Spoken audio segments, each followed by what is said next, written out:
Good to see you, Val. Good to see you. Thanks for coming. Happy to be here. Thank you for having us. This is Miss Richard Morrison on the road. This is called The Kingdom is Not Wearing Pants.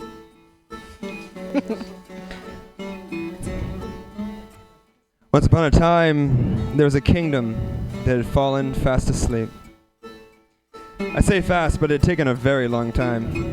And by kingdom, I really mean planet. And by asleep, well, let's just say they were dangerously unaware.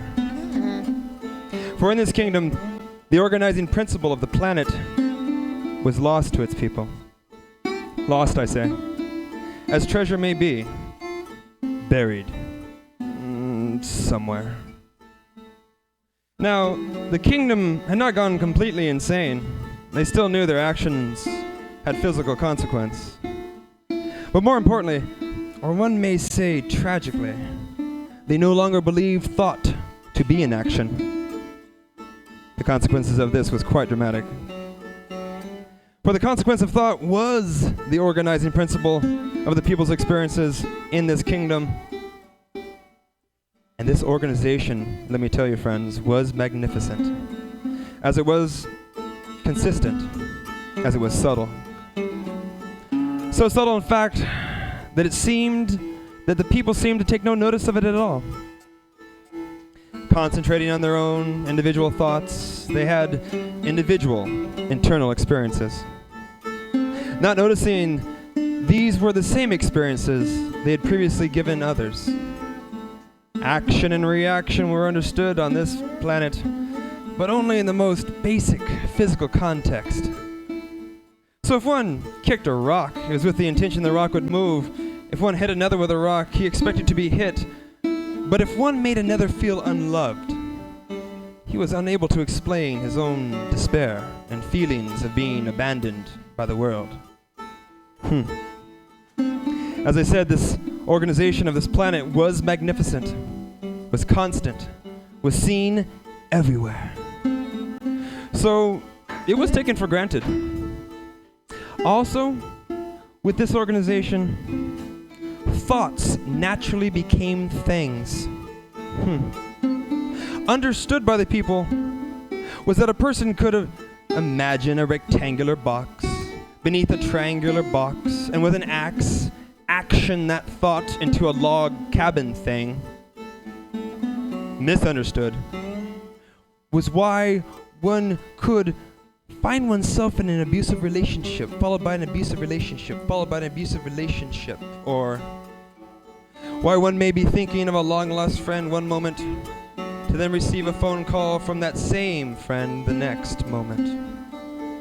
Or why a strange word, never before heard, once learned, could then appear repeatedly, whether obnoxiously or beautifully, certainly strangely, throughout a day or a year.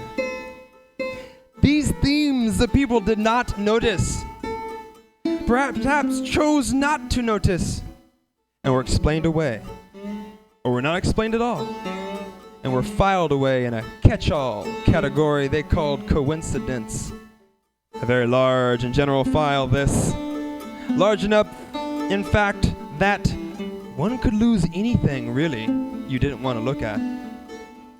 Again, this organization on this planet was magnificent, was omnipresent, and by appearances, omniscient, as though the organization could know the thought, the content, and to then make it so.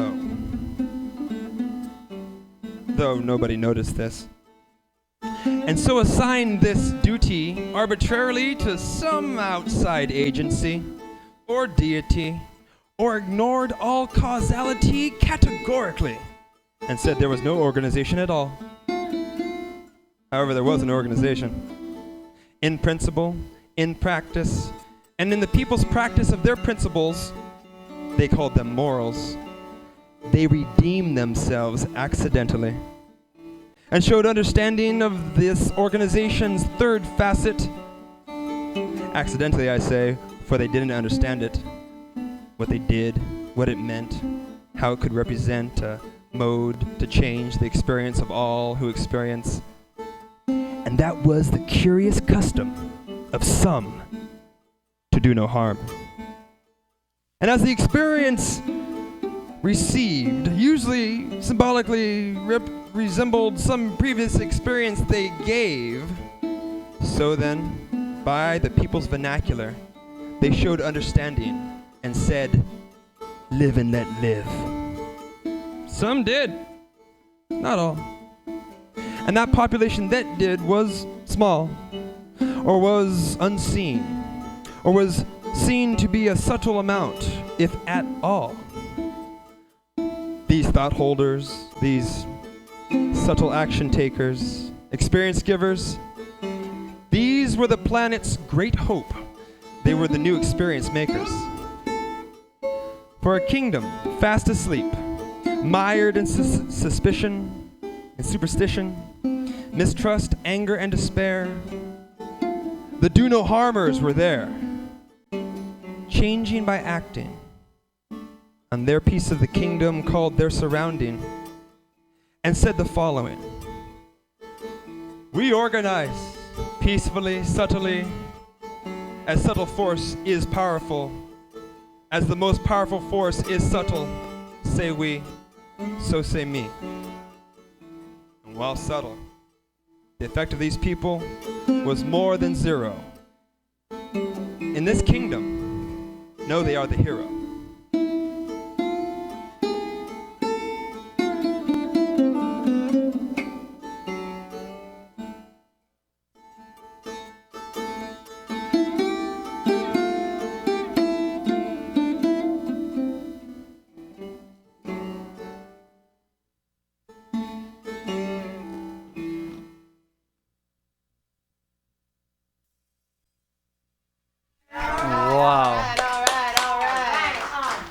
Wow.